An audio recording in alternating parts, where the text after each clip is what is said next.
Disclaimer: This video is just made for an educational purpose. All right, you beautiful awesome people, bug bounty platform के ऊपर जाते हैं। वहां पर जाकर अगर हम टारगेट की लिस्ट को देखते हैं तो उस लिस्ट को देखकर हमारे सबकॉन्शियस माइंड में ये कंफ्यूजन जरूर आता है कि ये कुछ ऐसे टारगेट्स हैं जो टारगेट्स के ऊपर बहुत सारे लोगों ने काम करा हुआ होगा, तो मैं कैसे बग स्पेंड करूंगा, मेरी क्या औकात है, मैं तो बिगिनर हूं।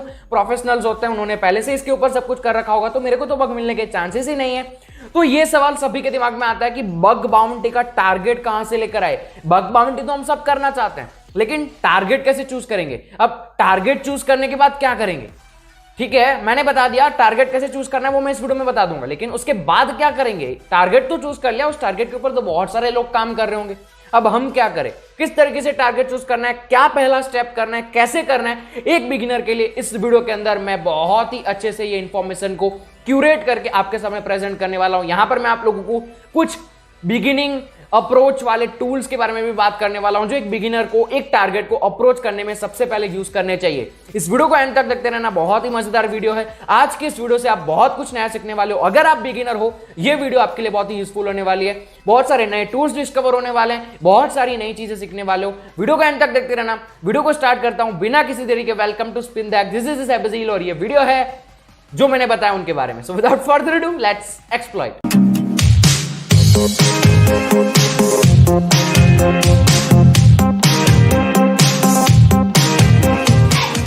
ऑल राइट, पिछले 2 हफ्ते मैं कुछ ऐसे टारगेट्स पे काम कर रहा हूं जो टारगेट्स बहुत ही वाइड टारगेट्स हैं, जिसके ऊपर बहुत सारे डोमेन्स हैं, जिसका स्कोप है वो बहुत बड़ा है, उसके ऊपर मैं काम कर रहा हूं। और मैंने पिछले 2-3 हफ्ते के अंदर कुछ ऐसे बग्स भी फाइंड करे हैं जिन बग्स को मैं जल्द ही डिस्क्लोज करने वाला हूं, जिन बग्स को मैं आप सभी के सामने जल्दी लेकर आने वाला हूं। जैसे ही मुझे परमिशन मिल जाती है, जैसे ही वो बग सॉल्व हो जाते हैं, आप सभी को वो सारी चीजें दिखाना मेरी गारंटी है। इस चैनल के ऊपर मैं वीडियोस बनाऊंगा। वीडियो को देखने के लिए इस चैनल को सब्सक्राइब करके रखना। लेकिन अब मैं इस वीडियो की बात करता हूं, अगर आप एक बिगिनर हो तो अब आप टारगेट कैसे चूज करोगे वो सबसे पहले हम इस वीडियो में सॉल्व करते हैं। उसके बाद उस टारगेट को चूज करने के बाद क्या करना है वो हम आगे पोस्टपोन करते हैं, आगे की वीडियो में देखेंगे, ठीक है। अब सबसे पहला सवाल यहां पर दिमाग में यही रखो। अब मैं जिस सवाल का जवाब देने वाला हूं वो सवाल है कि आप लोगों को टारगेट कैसे चूज करना है। पहले मेरी बातों को ध्यान से सुन लेना, उसके बाद मैं आप लोगों को लैपटॉप लेके बैठा हुआ हूं, लैपटॉप के ऊपर ले जाऊंगा, वहां पर मैं आपको चीजें दिखाऊंगा कि कैसे आप लोगों को फर्स्ट टारगेट को अप्रोच करना है। लेकिन पहले मेरी बात ध्यान से सुनना, बहुत ही इंपॉर्टेंट है, स्किप मत करना और ध्यान से सुनना, एकदम ध्यान यहां पर देना। सिट बैक, रिलैक्स, ठीक है, मैं भी रिलैक्स हो जाता हूं, हम बात करते हैं।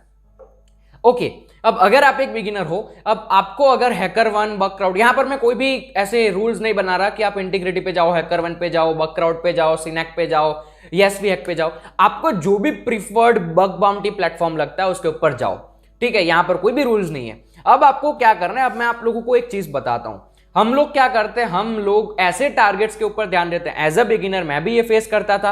अगर कोई बिगिनर ये वीडियो को देख रहा है वो भी ये चीज फेस करता होगा, उसको नहीं पता है लेकिन उसके सबकॉन्शियस माइंड में ये चलता है। उसको क्या लगता है, जब भी वो टारगेट चूज करने जाता है ना, तो टारगेट को देखकर उसको ये लगता है कि जितना छोटा टारगेट होगा ना उतना मेरे लिए आसान होगा, जितना छोटा टारगेट होगा उतने डोमेन्स कम होंगे, उन डोमेन्स के ऊपर मैं आसानी से कर पाऊंगा। ये बिगिनर सबकॉन्शियस माइंड में जरूर सोचता है। और जब भी हम बड़े टारगेट की बात करते हैं, यानी कि कोई बड़ा टारगेट है, फॉर एग्जाम्पल tesla.com, टेस्ला इतनी बड़ी कंपनी है, उसका भी प्रोग्राम HackerOne के ऊपर है। तो अब tesla.com अगर आपके सामने स्क्रीन के ऊपर आता है तो आप क्या करते हो, आपके दिमाग में ये आता है कि टेस्ला तो बहुत बड़ी कंपनी है, बहुत सारे बग हंटर्स इसके ऊपर काम कर चुके होंगे, मेरी क्या औकात है, मैं इसके ऊपर कैसे बग्स फाइंड करूंगा, ये आपके दिमाग में जरूर आता है। तो अब यहां पर सवाल यह है कि कौन सा टारगेट चूज करें, जो बड़ा टारगेट है जिसके बहुत सारे स्कोप है, या फिर कोई ऐसा टारगेट जिसके बहुत लिमिटेड स्कोप है। अब एक चीज इमेजिन करो, एक रेलवे स्टेशन है, ठीक है, रेलवे स्टेशन के ऊपर एक ट्रेन आती है, जिस ट्रेन के अंदर बैठने का सिर्फ एक ही दरवाजा है। ओके, इमेजिन करो रेलवे स्टेशन के ऊपर एक ट्रेन आती है हर रोज सुबह 6 बजे, जिसके अंदर बैठने का सिर्फ एक ही दरवाजा है। पूरी ट्रेन में अगर आप एक ही दरवाजे से घुस सकते हो और कोई भी दरवाजा नहीं है, आप लोगों को अगर ट्रेन में घुसना है एक ही दरवाजे से घुस पाओगे। अब हर रोज 6 बजे उस ट्रेन में बैठने के लिए हजारों लोग आते हैं, वो हजारों लोग एक ही दरवाजे से घुसने की कोशिश करते हैं। क्या होगा, कुछ नीचे गिर जाएंगे, किसी का पैर फंस जाएगा, कोई अपने बैग्स वहां पीछे छोड़ देगा, किसी को कोई धक्का लग जाएगा, कोई हट जाएगा बाजू में, आधे अंदर बैठ नहीं पाएंगे, आधे वहां से निकल लेंगे कि भैया मेरे को नहीं जाना है इस ट्रेन के अंदर। ऐसा होता है। अब इमेजिन करो दूसरे रेलवे स्टेशन के ऊपर ठीक 6 बजे वही डेस्टिनेशन पर जाने के लिए ट्रेन आती है, जिसके अलग अलग दरवाजे हैं, जितने भी उसके कंपार्टमेंट्स हैं उतने उसके दरवाजे हैं। फॉर एग्जांपल कि 100 दरवाजे हैं। अब एक ट्रेन के अंदर एक दरवाजा है जिसके अंदर बैठने के लिए 1000 लोग आते हैं, एक ट्रेन के अंदर 100 दरवाजा है जिसके अंदर बैठने के लिए 1000 लोग आते हैं। कौन सी ट्रेन कंफर्टेबल होगी? 100 दरवाजे वाली ट्रेन कंफर्टेबल होगी। एम आई राइट? जितने ज्यादा दरवाजे हैं उतना कंफर्टेबल होगा लोगों को अंदर चढ़ने के लिए। सेम चीज यहां पर अब आप लोगों को सोचनी है। अब कोई टारगेट है, अब यहां पर बिगिनर हो या नहीं हो इससे फर्क नहीं पड़ता है, आप लोगों को यहां पर रिस्क लेना पड़ेगा। मैं आपको बताता हूं क्या करना है। यहां पर इमेजिन करो एक ऐसा टारगेट है जिसके स्कोप बहुत ही लिमिटेड है, 2-3 वेबसाइट, 2-3 स्कोप है उसके सबडोमेन्स, बाकी सबडोमेन्स को उन्होंने आउट ऑफ द स्कोप रखा हुआ है। अब वो 2-3 स्कोप के अंदर है, अब उसके अंदर बहुत सारे लोग आ रहे हैं, उसके ऊपर ट्राई कर रहे हैं, बड़े बड़े प्रोफेशनल्स आ चुके होंगे, उन्होंने उन 3-4 सबडोमेन्स के ऊपर तो बग्स फाइंड कर लिए होंगे। चलो 3-4 नहीं, 50-60 सबडोमेन्स हैं, तो 50-60 सबडोमेन्स भी इतनी बड़ी वेबसाइट के लिए 50-60 सबडोमेन्स भी बहुत कम होते हैं। उसके ऊपर पहले से कोई ना कोई बग फाइंड करके गया होगा। लेकिन अब इमेजिन करो एक ऐसा टारगेट है जिसके ऊपर 1000-2000 सबडोमेन्स हैं जो आप सभी के लिए ओपन है, आप उसके ऊपर बग फाइंड कर सकते हो। आप कोई भी सबडोमेन पकड़ लो, उसके ऊपर बग फाइंड कर सकते हो। कौन सा कंफर्टेबल हो आपके लिए? जिसके ज्यादा सबडोमेन्स हैं आपके लिए अलाउड। तो ऐसे टारगेट को चूज करो एज अ बिगिनर जिसके आपको सबडोमेन्स ज्यादा अलाउड होते हैं, इन स्कोप के अंदर ज्यादा होता है। मैं क्या करता हूं, मैं जब भी किसी के टारगेट को चूज करना चाहता हूं, जैसे कि मैं आप लोगों को एक काम करता हूं, मैं आप लोगों को लिख के चलता हूं HackerOne के ऊपर, ठीक है।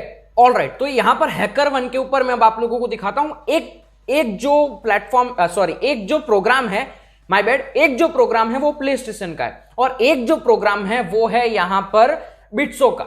ओके, अब मैं आप लोगों को एक कंपैरिजन दिखाता हूं। अब यहां पर अगर हम लोग नीचे इन स्कोप और आउट ऑफ द स्कोप में जाएंगे, इसका इन स्कोप देखो और इसका इन स्कोप देखो। ओके, अब इसके इन स्कोप में और इसके इन स्कोप में फर्क देखो। यहां पर आपके पास सारे सबडोमेन्स हैं जितने भी आप कर सकते हो। कैसे पता चल रहा है? क्योंकि आगे यहां पर एस्ट्रिक साइन है, यानी कि इसके आगे का कोई भी वर्ड होगा, यानी कि यहां पर playstation.net के सारे सबडोमेन्स आपके पास अलाउड है। Sony Entertainment Network.com के सारे सबडोमेन्स, API.playstation.com के सारे सबडोमेन्स, माई प्लेटफॉर्म, सोशल, जितने भी चीजें दे रखी है वो सारे के सारे आपके लिए अलाउड है। और बिट्सो के अंदर देखो, you have only limited 5 options, ठीक है। एक है domain bitso.com, API.bitso.com, bitso.com alpha और 2 एंड्रॉइड प्ले स्टोर और iOS के लिए। ओके, अब आउट ऑफ द स्कोप के अंदर आप देख ही रहे हैं, आधी वेबसाइट तो आउट ऑफ द स्कोप के अंदर है। मैंने कौन सा टारगेट आपके लिए अच्छा है? यहां पर आप देख रहे हो, यहां पर आपके पास सारे अलाउड है, तो आप कोई भी टारगेट को पकड़ सकते हो, इसके अंदर कोई भी वेबसाइट को पकड़ सकते हो और किसी के ऊपर भी ट्राई कर सकते हो। तबकि यहां पर आप लोग देख रहे हैं, यहां पर आपके पास एक लिमिटेड ऑप्शन है। भैया इतने ऊपर आपको करना, इतने के ऊपर तो बहुत सारे लोगों ने पहले से कर रखा हो। 197 रिपोर्ट्स आए हैं इस वेबसाइट के ऊपर, आप देख ही रहे हैं 147 रिपोर्ट्स आए, तो 147 रिपोर्ट्स इन 3 वेबसाइट के ऊपर आए और यहां पर आपके पास बहुत बड़ा स्कोप है। अब मेरा कंक्लूजन सुनो, क्या आप लोगों को चूज करना है? आप लोगों को कोई ऐसा टारगेट चूज करना है जो टारगेट बहुत ज्यादा स्कोप में डोमेन्स रखता है, बहुत ज्यादा वाइड रेंज में उसके डोमेन्स रखता है। इससे क्या होगा? अब फॉर एग्जाम्पल, अब इसका आगे का स्टेप होगा, वहां पर आप लोग सब डोमेन्स फाइंड करोगे। फॉर एग्जाम्पल playstation.com और bitso.com, bitso.com के सब डोमेन्स फाइंड करोगे कोई टूल का यूज करके, फॉर एग्जाम्पल एसेट फाइंडर, सब फाइंडर, अमास। अब इन टूल का यूज करके आप सब डोमेन्स फाइंड करोगे, आपके पास बहुत सारे सब डोमेन्स आएंगे। आप उन सब डोमेन्स में से आप, ऐसा तो नहीं है कि कोई भी सब डोमेन पकड़ के उसके ऊपर बग्स फाइंड करने लगोगे। क्यों नहीं कर सकते? क्योंकि आपके पास स्कोप ही तो लिमिटेड है, इसमें बस 4 डोमेन्स है, इसके ऊपर बग्स फाइंड करना है। और यहां पर आप लोग playstation.net के जितने भी डोमेन इस पब्लिक डोमेन के ऊपर अवेलेबल है, इस दुनिया में अवेलेबल है, उसमें से आप कोई भी अपना मनपसंद उठा सकते हो। तो ऐसे तो playstation.net के 1000 सब डोमेन हो गए, अब 1000 में से कोई एक उठा लो, क्या पता उस एक सब डोमेन के ऊपर बहुत कम लोग गए और आप वहां पर पहुंच जाओ, आपको बग्स मिल जाए।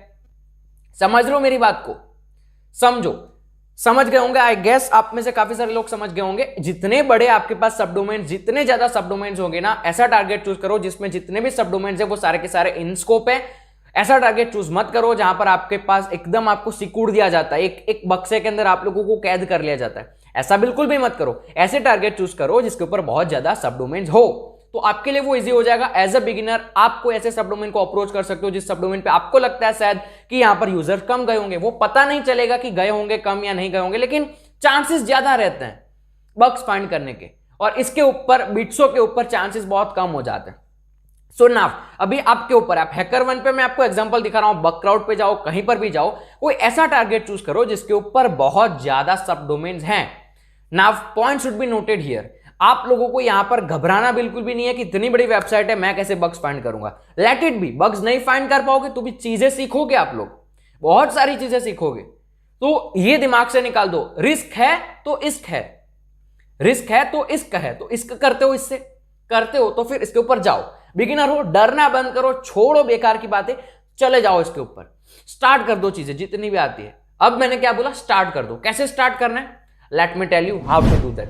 अब यहां पर फॉर एग्जांपल हमारे पास एक डोमेन है, ठीक है। अब उस डोमेन के ऊपर आप लोगों को सबसे पहले क्या करना है, आप लोगों को उस डोमेन के सारे सब डोमेन्स निकाले। सब डोमेन्स निकालने के क्या यूज करोगे, मैं पर्सनली यूज करता हूं अमास। मैंने क्या करा यहां पर अमास nmdtesla.com, ओके। मैंने क्या करा यहां पर अमास nmdtesla.com, उसको फिर मैंने पैसिव किया। पैसिव का मतलब क्या होता है, दो अलग अलग स्कैन होते हैं, एक्टिव स्कैन और पैसिव स्कैन।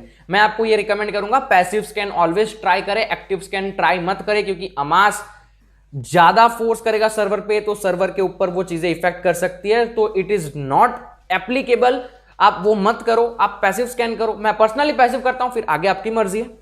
तो पैसिव स्कैन करा मैंने tesla.com के ऊपर। tesla.com के जितने भी सब डोमेन्स हैं उसको मैंने एनुमरेट करवाया। आप लोगों को पता होना चाहिए कि अमास कैसे यूज करते हैं। अगर मैंने वीडियो बनाई, अगर नहीं पता है तो वीडियो आई बटन में जाकर देख लेना, उसके बाद ये चीजें समझोगे कि क्या लिखा हुआ मैंने। बाकी जो समझ गए उनके लिए वेल एंड गुड। तो मैंने यहाँ पर अमास nmdtesla.com पैसिव और आउटपुट फाइल मैंने डिफाइन कर दी demo.txt, ठीक है। अब मैं यहां पर करता हूं एंटर। जैसे ही एंटर करूंगा यहां पर tesla.com के सारे सब डोमेन्स, इस दुनिया में जितने भी सब डोमेन्स हैं वो निकालना शुरू कर देगा। अब यहां पर मेरे पास अपॉर्चुनिटीज हैं, यहां पर मेरे पास कोई भी रिस्ट्रिक्शंस नहीं है। जितने भी सब डोमेन इसको निकालने दो इसको, क्योंकि अब हमारे पास तो इतना बड़ा स्कोप है, इसमें सारे सब डोमेन्स आएंगे, उसमें से आप किसी पे भी काम कर सकते हो। यहां पर आपको लिमिट सिकुड़ के तो नहीं रखा हुआ इन लोगों ने, तो करने दो अमास को जितना उसका काम करना है। थोड़ी देर रिलैक्स करो, ठीक है, ध्यान से देखो कि क्या क्या सब डोमेन से निकालता है। बिगिनर हो ये अप्रोच करना। यहां पर स्टार्ट हो गया, आप लोगों को दिख रहा होगा tesla.com अपने अपने काम करना शुरू हो गया, ठीक है, ये देख रहे हो। अब मैं क्या करता हूं, मैं इसको रोक देता हूं वीडियो के लिए। मैंने इसको आधा ही रोक दिया, इसको आप पूरा होने देना, ठीक है। अगर मैं यहाँ पर पूरा होने दूंगा तो ये बहुत बड़ा स्कोप है, तो टाइम लगेगा। ये काम हो गया। अब क्या हुआ हम देखते हैं। अब जो भी हमने यहां पर करा, ये जितने भी सब डोमेन्स फाइंड हुए वो चले गए रूट्स डाउनलोड्स demo.txt, यानी कि मेरे रूट फोल्डर के अंदर, डाउनलोड फोल्डर के अंदर demo.txt। ऑलराइट, ये रहे सब डोमेन्स। मैं आपको दिखाता हूं, ठीक है। यहां से ओपन करने से अच्छा है मैं कैट में ओपन कर लेता हूं ताकि आप लोगों को क्लीन दिखे, ठीक है। सो वेट अ व्हाइल, क्या करता हूं, कैट, ओके। पहले मैं cd downloads ls clear cat demo.txt, इतने सब डोमेन्स हमने फाइंड कर लिए टेस्ला के।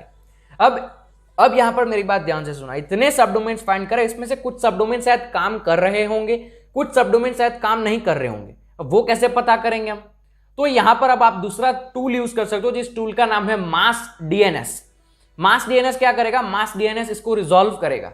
रिजॉल्व का मतलब होता है मास डीएनएस इन सारे सब डोमेन्स को एक के बाद एक चेक करेगा, इसको वो अपनी प्रक्रिया करता है, वो मैं नहीं समझाऊंगा इस वीडियो में, वो डीप हो जाएगा टेक्नोलॉजी। डीएनएस रिजोल्यूशन होता है यहां पर, डीएनएस के यूज से, डीएनएस के माध्यम से यहां पर ये सारे सब डोमेन जितने भी हमको मिले ना, उसमें से एक्टिव सब डोमेन्स को निकाल के लाएगा, जो एक्टिव है, जो काम कर रहे हैं, जो वैलिड है। वो कैसे करना है, फॉर दैट उसके लिए आप लोगों को ये टूल इंस्टॉल करना पड़ेगा, मास डीएनएस, ठीक है। तो मास डीएनएस आपको इंस्टॉल करना पड़ेगा। मास डीएनएस इंस्टॉल करने के लिए आप लोगों को ये वाली जो चीज है इसको कॉपी करना है, ओके। मैंने इसको कॉपी कर लिया। अब आप यहां पर आपके प्रीफर्ड फोल्डर के अंदर इसको गिट क्लोन करवा सकते हो। मैं इसको गिट क्लोन करवाना चाहूंगा cd टूल्स। सो ओके, मेरे को पहले बैक जाना पड़ेगा, cd टूल्स, ओके मैंने गलत लिख दिया, टूल्स क्लियर ls, इसके अंदर मैं यहां पर करवाऊंगा। कैसे करवाऊंगा देखते हैं, आप लोग को पता ही होगा, ठीक है। तो मैंने यहां पर इसको कर दिया एंटर। अब ये क्या हो रहा है, गिट क्लोन, ठीक है। तो यहां पर रिपोजिटरी क्लोन जाएगी। ये जो प्रॉपर लोग हैं जिनको चैनल पे फॉलो कर रहे हैं उनको पता होगा मैं क्या कर रहा हूं। जो एकदम बिगिनर है उनके लिए थोड़ा सा डिफिकल्ट हो सकता है। तो आप एक काम करना, मेरी पहले की वीडियो सारी देखो, उसके बाद ये वीडियो को देखना, ओके। यहां पर हमारा गिट क्लोन हो चुका है। मैं ls पे प्रेस करता हूं, यहां पर आप देखेंगे हमारा मास डीएनएस आ चुका है, cd मास डीएनएस, सॉरी cd मास डीएनएस, एंटर प्रेस करूंगा, हम मास डीएनएस के अंदर पहुंच गए। अब आप लोगों को एक कमांड लिखना है, मेक जैसे लिखोगे ना वैसे मास डीएनएस यहां पर मेक हो जाएगा। ये एक लिनक्स का सिस्टम, एक लिनक्स का फीचर है। अगर मेक लिखोगे तो ये मेक होना स्टार्ट हो जाएगा, ओके। इसको होने देते हैं, अभी हो जाएगा, ओके। ओके, ये हो गया। अब मैं ls प्रेस करूंगा, यहां पर आप देखेंगे cd bin एक नया फोल्डर आ गया है। cd bin के अंदर जाऊंगा, ls प्रेस करूंगा, mask dns, इसको मैं कॉपी करके अपने यूजर लोकल बिन में भेज दूंगा। ये मैं क्यों कर रहा हूं? ये मैं इसीलिए कर रहा हूं क्योंकि मैं इसको चाहता हूं सारी जगह से एक्सेस करना। ओके, मैं इसको सब जगह से एक्सेस करना चाहता हूं। मैं दिखाता हूं, बिगिनर को ये चीजें समझ में नहीं आती कई बार। मैं अगर यहां पर mask dns लिखूंगा ना, ओके, मैं यहां पर क्या करता हूं, mask dns लिखता हूं, तो mask dns काम कर रहा है। अब मैं क्या करता हूं, मैं टर्मिनल को बंद कर लेता हूं। ओके, अब मैंने टर्मिनल को बंद कर दिया, सब कुछ मैंने यहां पर बंद कर दिया। अब फिर से एक बार मैं अपना टर्मिनल ओपन करता हूं, तो यहां पर अगर मैं mask dns लिखूंगा ना तो ये नहीं काम करेगा, कमांड नॉट फाउंड बताएगा। क्यों? क्योंकि हम फोल्डर के बाहर आ गए। अब मैं उस फोल्डर के अंदर घुसूंगा जहां पर मैंने इसको इंस्टॉल करवाया था, tools cd mask dns ls cd bin ls। अब यहां पर हमारा mask dns। अब इसको कॉपी करके वो वाले फोल्डर में ले जाएंगे। कौन से वाले फोल्डर में? Copy mask dns user local bin. Okay, अब मैं अगर टर्मिनल बंद कर देता हूं और अगर अब मैं फिर से एक बार टर्मिनल ओपन करूंगा तो आप लोग देखेंगे mask dns अब मैं कोई भी फोल्डर के अंदर से एक्सेस कर सकता हूं। मेरे पास अब पूरे लिनक्स के यूजर लोकल बिन में आ गया, तो मैं अब इसको कहीं से भी एक्सेस कर सकता हूं। समझे आप लोग? अब मैं mask dns यहां पर सब जगह से एक्सेस कर पाऊंगा। ऑल राइट, तो मैंने क्या करा, यहां पर mask dns पहले इंस्टॉल करवाया, उसको मेक करवाया, मेक करवाने के बाद बिन फोल्डर में गया, उस mask dns को मैंने कॉपी कर लिया अपने यूजर लोकल बिन के अंदर।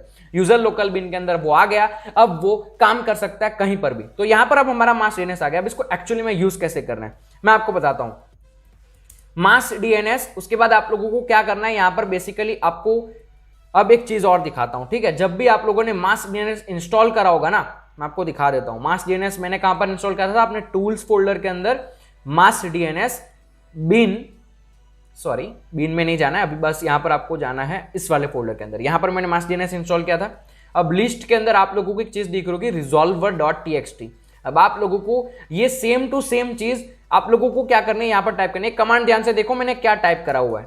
ओके, मैंने यहां पर क्या टाइप करा है, mask dns, उसके बाद मैंने यहां पर रिजॉल्वर दिया जो मैंने आपको दिखाया। अब ये वाली चीज देनी है, resolver.txt। ये डीएनएस के रिजोल्यूशन होते हैं, ये आपको देने पड़ते हैं। उसके बाद मैंने यहाँ पर TA करा, उसके बाद मैंने अपनी आउटपुट फाइल, यहाँ पर आउटपुट फाइल में आपको क्या देना है, जो आपने सब डोमेन फाइंड करवाए थे, जो सब डोमेन आपने फाइंड करवाए ना, वो यहाँ पर देने हैं। उसके बाद मैं यहाँ पर इसको सेव कहाँ करवाना चाहता हूँ वो मैं यहाँ पर दे दूंगा। तो मैं इसको सेव करवाने वाला हूं डाउनलोड्स के अंदर, नाम दे देते हैं हम subdomains.txt। ऑल राइट, subdomains.txt मैंने इसका नाम दे दिया। क्या करा मैंने यहाँ पर फिर से एक बार समझा देता हूं। mask DNS रन करवाया, उसके अंदर मैंने रिजोल्यूशन फाइल दे दी जो मैंने आपको दिखाई, ये वाले फोल्डर के अंदर। ये देने के बाद मैं बेसिकली यहाँ पर टाइम मैंने अपेंड टी अपेंड कर दिया ए, उसके बाद ओ करा, ओ के अंदर मैंने क्या करा, यहाँ पर demo.txt यानी कि जो भी फाइल मैंने सबडोमेन फाइंड करके सेव करी थी अमास्क में, वो मैंने यहाँ पर दी। उसके बाद मैंने यहाँ पर इसको अब आउटपुट कहाँ करवाना है वो दे दिया। समझ गए ना जो बिगिनर? अब ज्यादा मैं क्या समझाऊँ, इतना डिटेल में कैसे जाऊँगा। एंटर प्रेस करना है, ओके। गलती हुई है कोई, क्योंकि मैंने अच्छा demo.txt की जगह मैंने नाम कुछ और दिया होगा। Let me think, wait a while, देख लेते हैं।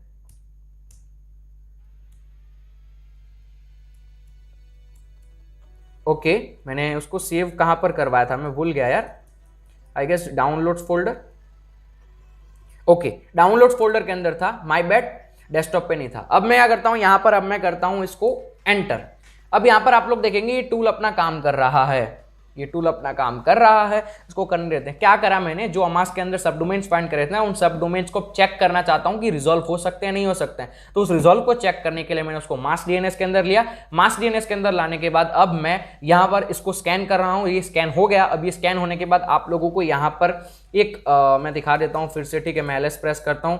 अब मैंने इसको करवाया था डाउनलोड फोल्डर के अंदर सेव, LS प्रेस करूंगा, आप देख सकते हैं यहां पर आ गया subdomain.txt, cat subdomains.txt। Enter press करूंगा, आप यहां पर देख सकते हैं आपके सारे सब डोमेन्स आ गए। लेकिन इसके अंदर चीजें मिक्स हो रही है। क्या मिक्स हो रही है? सीनेम यहां पर लिखा हुआ, ये सारी चीजें लिखी। तो अब इसको हटाना कैसे है? इसको हटाने के लिए आप लोगों को एक कमांड टाइप करना पड़ेगा, वो मैं कमांड आप लोगों को समझाता हूं पहले।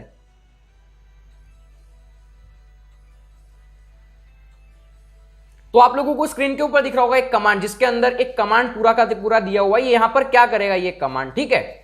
यहां पर बेसिकली ये जो कमांड है ना, वो कमांड का आधा पार्ट है ना SA वाला, वो आगे की चीजें हटा देगा। यहां पर लिखी हुई है चीजें समझ जाना क्या हो रहा है, ठीक है। मैं समझाने बैठूंगा वीडियो लंबी हो जाएगी। अब वो कमांड हम यहां पर पेस्ट करते हैं। ऑलराइट, मैं पहले क्लियर कर लेता हूं। अब मैं यहां पर उस कमांड को पेस्ट करता हूं। ओके, उस कमांड को पेस्ट करने के बाद मैं यहां पर अपने live host.txt को पहले तो जो हमने नाम देना है वो दे देते हैं। ये वो वाले हैं जो हमने अभी फाइंड करवाए। ओके, subdomains.txt exec sed, ये चीजें आप समझ गए होंगे, मैंने आपको स्क्रीन पे दिखाया। अब मैं एंटर प्रेस करूंगा। अब यहां पर आप लोग देखेंगे हमारे पास एक और फोल्डर आ गया होगा। मैंने क्या करा, जो एक्स्ट्रा चीजें थी ना उसको हटा दी। उसको हटाने के लिए क्या करा उसको मैंने डिटेल में आपको समझा दिया। ठीक है, अभी इतना कंफ्यूज मत हो, सिंपल चीजें हैं। शायद मैं एक्सप्रेस नहीं कर पा रहा हूं अच्छे से, पता नहीं क्यों इस वीडियो ऐसा हो रहा है, लेकिन समझ जाना। अब मैं यहां पर अगर ls प्रेस करूंगा, आप यहां पर देखेंगे एक नया फोल्डर आ गया, नया एक फाइल आ गया live subdomains.txt। यहां पर आप देखो चीजें चली गई, तो यहां पर आपके पास सबडोमेन्स आ गए। अब इन सबडोमेन्स के ऊपर आप जो भी, अब आप लोग इन सबडोमेन्स में से कोई भी एक सबडोमेन को पकड़ो, उन सबडोमेन के ऊपर आप जो भी चीज करना चाहते हो वो करो, एक्सेस फाइंड करो, जो भी आपको लगता है वो करना स्टार्ट करो। जैसे कि हम यहां पर partners.tesla कॉपी करते हैं और यहां पर partners.tesla.com पेस्ट करते हैं। ठीक है, मेरा इंटरनेट शायद नहीं चल रहा है, बाकी सारी चीजें चल रही है, माई इंटरनेट इज स्लो। ठीक है, यहां पर आप लोगों को tesla.com की ऑथ फाइल, ये एक नया सबडोमेन दिख रहा है। अब यहां पर आप चीजें ट्राई करो, फॉरगेट ईमेल में जाओ, चीजें ट्राई करो, फॉरगेट पासवर्ड में जाओ, चीजें ट्राई करो, इस तरीके से चीजें ट्राई करो। यहां पर अगर कोई चीज आपको गड़बड़ी लगती है, बॉबसूट ट्राई करो, बॉबसूट के अंदर जाओ, इंटरसेप्ट करो इन चीजों को, सारी चीजें चेंज करके देखो। अगर कुछ गड़बड़ी लगती है तो उसके अंदर डिटेल में घुसने की कोशिश करो। अगर कहीं पर आप लोगों को लगता है कि यहां पर क्रॉस स्क्रिप्टिंग शायद हो सकती है, तो डिटेल में जाने की कोशिश करो, उसको तोड़ो, रिक्वेस्ट को चेंज करके देखो, सेंड टू रिपीटर करो, रिपीटर में उसके साथ खेलना स्टार्ट करो।